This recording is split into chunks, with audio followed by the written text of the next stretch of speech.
ओम शांति। 30 मई 2025 की साकार मुरली है। टाइटल है मीठे बच्चे, बाबा आया है तुम बच्चों को अविनाशी कमाई कराने। अभी तुम ज्ञान रत्नों की जितनी कमाई करने चाहो कर सकते हो। प्रश्न, आसुरी संस्कारों को बदलकर दैवी संस्कार बनाने के लिए कौन सा विशेष पुरुषार्थ करना चाहिए? उत्तर, संस्कारों को बदलने के लिए जितना हो सके देही अभिमानी रहने का अभ्यास करो। देह अभिमान में आने से ही आसुरी संस्कार बनते हैं। बाप आसुरी संस्कारों को दैवी संस्कार बनाने के लिए आए हैं। पुरुषार्थ करो, पहले मैं देही आत्मा हूँ, पीछे ये शरीर है। गीत तूने रात गवाई सो के, दिवस गवाया खाई के। ओम शांति। ये गीत तो बच्चों ने बहुत बार सुने हैं ना? कहें हाँ जी बाबा। रूहानी बच्चों प्रति रूहानी बाप सावधानी देते रहते हैं कि ये समय खाने का नहीं है, ये समय बहुत भारी कमाई करने का है। कमाई कराने के लिए ही बाप आया हुआ है। कमाई भी अतः है, जिसको जितनी कमाई करनी हो उतनी कर सकते हैं। यह है अविनाशी ज्ञान रत्नों से झोली भरने की कमाई। यह है भविष्य के लिए, वह है भक्ति और ये है ज्ञान। मनुष्य ये नहीं जानते हैं कि भक्ति तब शुरू होती है जब रावण राज्य शुरू होता है। फिर ज्ञान तब शुरू होता है जब बाप आकर राम राज्य स्थापन करते हैं। ज्ञान है ही नई दुनिया के लिए, भक्ति है पुरानी दुनिया के लिए। अब बाप कहते हैं पहले तो अपने को देही आत्मा समझना है। तुम बच्चों की बुद्धि में है हम पहले आत्मा हैं, पीछे शरीर है। परंतु ड्रामा प्लान अनुसार मनुष्य सब रॉन्ग हो गए हैं, इसलिए उल्टा समझ लिया है। पहले हम देह है फिर देही है। बाप कहते हैं ये तो विनाशी है, इसको तुम लेते और छोड़ते हो। संस्कार आत्मा में रहते हैं, देह अभिमान में आने से संस्कार आसुरी बन जाते हैं। फिर आसुरी संस्कारों को दैवी बनाने के लिए बाप को आना पड़ता है। ये भारी रचना उस एक रचता बाप की ही है। उनको सब फादर कहते हैं, जैसे लौकिक बाप को ही फादर कहा जाता है। बाबा और मम्मा ये दोनों अक्षर बहुत मीठे हैं। रचता तो बाप को ही कहेंगे। पहले माँ को अडॉप्ट करते हैं, फिर रचना रचते हैं। बेहद का बाप भी कहते हैं मैं आकर इनमें प्रवेश करता हूँ। इनका नाम बाला है। कहते भी है भागीरथ। मनुष्य का ही चित्र दिखाते हैं, कोई बैल आदि नहीं है। भागीरथ मनुष्य का तन है। पापी आकर बच्चों को अपना परिचय देते हैं। तुम हमेशा कहो हम बाप दादा के पास जाते हैं। सिर्फ बाप कहेंगे तो वह निराकार हो जाता है। निराकार बाप के पास तो तब जा सकते जब शरीर छोड़े, ऐसे तो कोई भी जा नहीं सकते। ये नॉलेज बाप ही देते हैं। ये नॉलेज है भी बाप के पास। अविनाशी ज्ञान रत्नों का खजाना है। बाप है ज्ञान रत्नों का सागर। पानी की बात नहीं, ज्ञान रत्नों का भंडारा है। उनमें नॉलेज है। नॉलेज पानी को नहीं कहा जाता है। जैसे मनुष्य को बैरिस्ट्री डॉक्टरी आदि की नॉलेज होती है, ये भी नॉलेज है। इस नॉलेज के लिए ही ऋषि मुनि आदि सब कहते थे कि रचता और रचना के आदि मध्य अंत की नॉलेज हम नहीं जानते। जिसे वे नेति नेति कहते थे, वह तो एक रचता ही जाने। झाड़ का बीज रूप भी वही है। सृष्टि के आदि मध्य अंत का नॉलेज उसमें है। वह जब आए तब सुनाए कि तुमको नॉलेज मिली है तो तुम इस नॉलेज से देवता बनते हो। नॉलेज पाकर फिर प्रारब्ध पाते हो। वहां फिर इस नॉलेज की दरकार नहीं रहेगी। ऐसे नहीं कि देवताओं में ये ज्ञान नहीं है तो अज्ञानी है। नहीं, वह तो इस नॉलेज से पद प्राप्त कर लेते हैं। बाप को पुकारते ही है कि बाबा आओ, हम पतित से पावन कैसे बने, उसके लिए रास्ता अथवा नॉलेज बताओ, क्योंकि जानते नहीं। अभी तुम जानते हो हम आत्माएं शांति धाम से आई है। वहां आत्माएं शांत में रहती है। यहाँ आए हैं पार्ट बजाने। ये पुरानी दुनिया है तो जरूर नई दुनिया थी। वह कब थी, कौन राज्य करते थे, ये कोई नहीं जानते। तुमने अभी बाप द्वारा जाना है। बाप है ही ज्ञान का सागर, सदगति दाता। उनको ही पुकारते हैं कि बाबा आकर हमारे दुख हरो, सुख शांति दो। आत्मा जानती है परंतु तमो प्रधान हो गई है, इसलिए फिर से बाप आकर परिचय दे रहे हैं। मनुष्य न आत्मा को न परमात्मा को जानते हैं। आत्मा को ज्ञान ही नहीं जो परमात्मा अभिमानी बने। आगे तुम भी नहीं जानते थे, अभी ज्ञान मिला है तो समझते हैं बरोबर सूरत मनुष्य की थी और सीरत बंदर की थी। अभी बाप ने नॉलेज दी है तो हम भी नॉलेजफुल बन गए हैं। रचता और रचना का ज्ञान मिला है। तुम जानते हो हमको भगवान पढ़ाते हैं, तो कितना नशा रहना चाहिए। बाबा है ज्ञान का सागर, उनमें बेहद का ज्ञान है। तुम किसके पास भी जाओ, सृष्टि के आदि मध्य अंत का ज्ञान तो क्या, परंतु हम आत्मा क्या चीज है वह भी नहीं जानते। बाप को याद भी करते हैं, दुख हरता सुख करता, फिर भी ईश्वर सर्वव्यापी कह देते हैं। बाप कहते हैं ड्रामा अनुसार उन्हों का भी कोई दोष नहीं। माया बिल्कुल ही तुच्छ बुद्धि बना देती। कीड़ों को फिर गंध में ही सुख भासता है। बाप आते हैं गंध से निकालने। मनुष्य दलदल में फंसे हुए हैं, ज्ञान का पता ही नहीं है तो क्या करे। दुबन में फंसे, ज्ञान का नहीं पता तो कहाँ होंगे। दुबन में फंस पड़े हैं, फिर उनको निकालना ही मुश्किल हो जाता है। निकाल कर आधा पौना तक ले जाओ, फिर भी हाथ छुड़ाए गिर पड़ते हैं।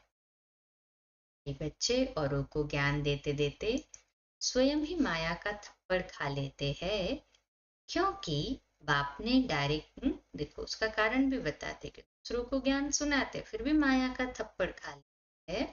क्यों? तो क्योंकि बाप के डायरेक्शन के विरुद्ध कार्य कर लेते हैं।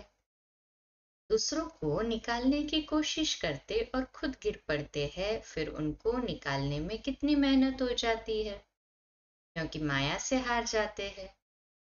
उनको अपना पाप ही अंदर खाता है।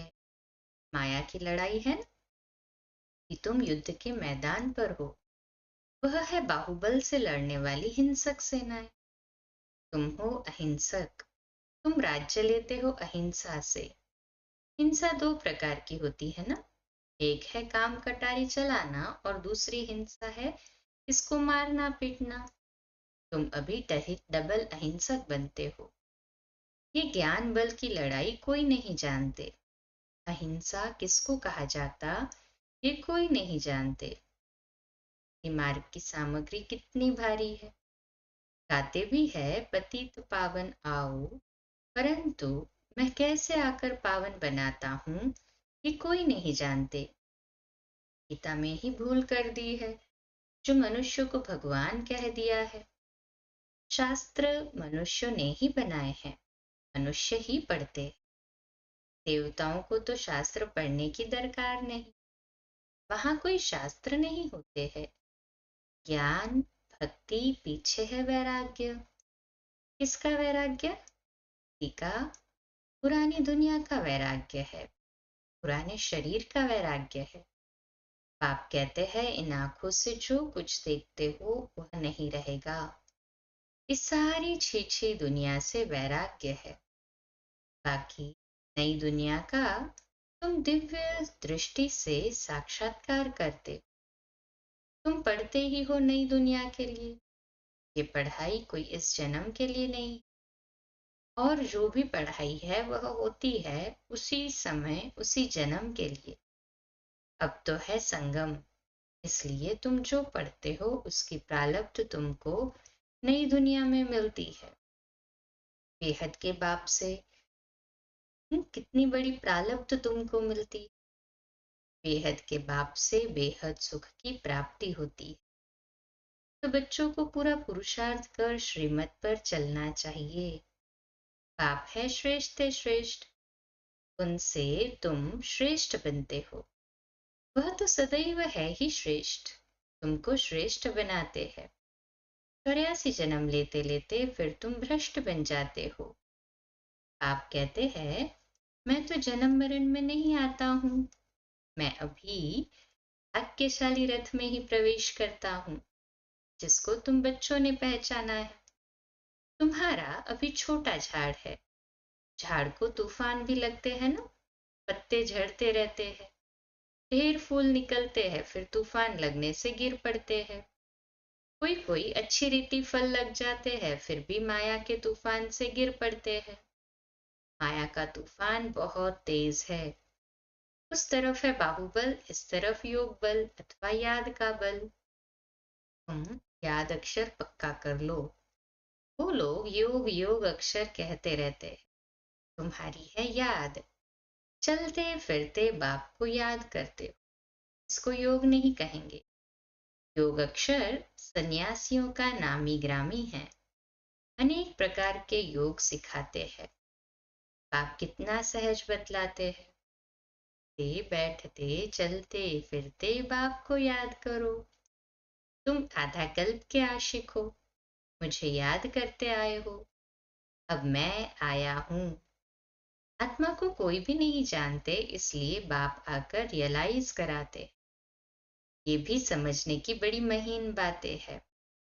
आत्मा अति सूक्ष्म और अविनाशी है, न आत्मा विनाश होने वाली है, न उनका पार्ट विनाश हो सकता है। ये बातें मोटी बुद्धि वाले मुश्किल समझ सकते, शास्त्रों में भी ये बातें नहीं है। तुम बच्चों को बाप को याद करने की बहुत मेहनत करनी पड़ती है। ज्ञान तो बहुत सहज है, बाकी विनाश काले प्रीत बुद्धि और विपरीत बुद्धि ये याद के लिए कहा जाता है। याद अच्छी है तो प्रीत बुद्धि कहा जाता है। प्रीत भी अव्यभिचारी चाहिए। अपने से पूछना है हम बाबा को कितना याद करते हैं। ये भी समझते हैं बाबा से प्रीत रखते रखते जब कर्मातीत अवस्था होगी तब ये शरीर छूटेगा और लड़ाई लगेगी। जितना बाप से प्रीत होगी तो तमो प्रधान से सतो प्रधान बन जाएंगे। इम्तिहान तो एक ही समय होगा ना, जब पूरा समय आता है सबकी प्रीत बुद्धि हो जाती है, उस समय फिर विनाश होता है। तब तक झगड़े आदि लगते रहते। विलायत वाले भी समझते हैं अभी मौत सामने है, कोई प्रेरक है जो हमसे बॉम्ब्स बनवाते हैं, परंतु कर क्या सकते हैं। ड्रामा की नोंद है ना, अपनी ही साइंस बल से अपने कुल का मौत लाते हैं। बच्चे कहते हैं पावन दुनिया में ले जाओ, तो शरीरों को थोड़े ही ले जाएंगे। बाप कालों का काल है ना, ये बातें कोई नहीं जानते। गाया हुआ है मिरुआ मौत मलू का शिकार, वह कहते विनाश बंद हो जाए शांति हो जाए। अरे विनाश बिगर सुख शांति कैसे स्थापन होगी, इसलिए चक्र पर जरूर समझाओ। अभी स्वर्ग के गेट खुल रहे हैं, बाबा ने कहा है इस पर भी एक पुस्तक छपाओ, गेटवे टू शांति धाम सुखधाम। इनका अर्थ भी नहीं समझेंगे, है बहुत सहज, परंतु कोटों में कोई मुश्किल समझते हैं। तुमको प्रदर्शनी आदि में कभी दिल शिकस्त नहीं होना चाहिए। प्रजा तो बनती है ना, मंजिल बड़ी है, मेहनत लगती। मेहनत है याद की, उसमें बहुत फेल होते हैं। याद भी अव्यभिचारी चाहिए, माया घड़ी घड़ी भुला देती है। मेहनत बिगर थोड़े ही कोई विश्व के मालिक बन सकते। पूरा पुरुषार्थ करना चाहिए। हम सुखधाम के मालिक थे, अनेक बार चक्र लगाया है, अब बाप को याद करना है। माया बहुत विघ्न डालती है। बाबा के पास सर्विस के भी समाचार आते हैं। आज विद्वत मंडली को समझाया, आज ये किया। रामा अनुसार माताओं का नाम बाला होना है। तुम बच्चों को ये ख्याल रखना है, माताओं को आगे करना है। यह है चैतन्य दिलवाला मंदिर। तुम चैतन्य में बन जाएंगे, फिर तुम राज्य करते रहेंगे। मार्ग के मंदिर आदि रहेंगे नहीं सतयुग में। अच्छा, मीठे मीठे सिकिलदे बच्चों प्रति माता पिता बाप दादा का याद प्यार और गुड मॉर्निंग। रूहानी बाप की रूहानी बच्चों को नमस्ते। हम रूहानी बच्चों की रूहानी माता पिता बाप दादा को याद प्यार, गुड मॉर्निंग और नमस्ते। वाह बाबा वाह, शुक्रिया बाबा शुक्रिया। लिए मुख्य सार, पहली पॉइंट, एक बाप से अव्यभिचारी प्रीत रखते रखते कर्मातीत अवस्था को पाना है। इस पुरानी देह और पुरानी दुनिया से बेहद का वैराग्य हो। दूसरी पॉइंट, कोई भी कर्तव्य बाप के डायरेक्शन के विरुद्ध नहीं करना है। युद्ध के मैदान में कभी भी हार नहीं खानी है। डबल अहिंसक बनना है। आज का मीठा वरदान, शुभ भावना से सेवा करने वाले बाप समान उपकारियों पर भी उपकारी भव। जैसे बाप उपकारियों पर उपकार करते हैं, ऐसे आपके सामने कैसी भी आत्मा हो, लेकिन अपने रहम की वृत्ति से, शुभ भावना से उसे परिवर्तन कर दो। यही है सच्ची सेवा। जैसे साइंस वाले रेत में भी खेती पैदा कर देते हैं, ऐसे साइलेंस की शक्ति से रहमदिल बन अपकारियों पर भी उपकार कर धरनी को परिवर्तन करो। स्व परिवर्तन से, शुभ भावना से कैसे भी आत्मा परिवर्तन हो जाएगी, क्योंकि शुभ भावना सफलता अवश्य प्राप्त कराती है। स्लोगन, ज्ञान का सिमरन करना ही सदा हर्षित रहने का आधार है। अव्यक्त इशारा, रूहानी रॉयल्टी और प्योरिटी की पर्सनैलिटी करने का। अब ब्राह्मणों जैसी रूहानी पर्सनैलिटी सारे कल्प में और किसी की भी नहीं है, क्योंकि आप सब की पर्सनैलिटी बनाने वाला ऊंचे से ऊंचा स्वयं परमात्मा है। इस बात का नशा है? हाँ जी बाबा, आपकी सबसे बड़ी से बड़ी पर्सनैलिटी है। स्वप्न व संकल्प में भी संपूर्ण प्योरिटी। इस प्योरिटी के साथ साथ चेहरे और चलन में रूहानियत की भी पर्सनैलिटी है। अपनी इस पर्सनैलिटी में सदा स्थित रहो, सेवा स्वतः होगी। अच्छा, कम बोलो, धीरे बोलो, मीठा बोलो, सत्य बोलो, सोच समझकर बोलो। निमित्त भाव, निर्माण भाव, निर्मल वाणी। आज का नया दिन आप सभी को मुबारक हो, मुबारक हो, मुबारक हो। शुभ दिवस। ओम शांति।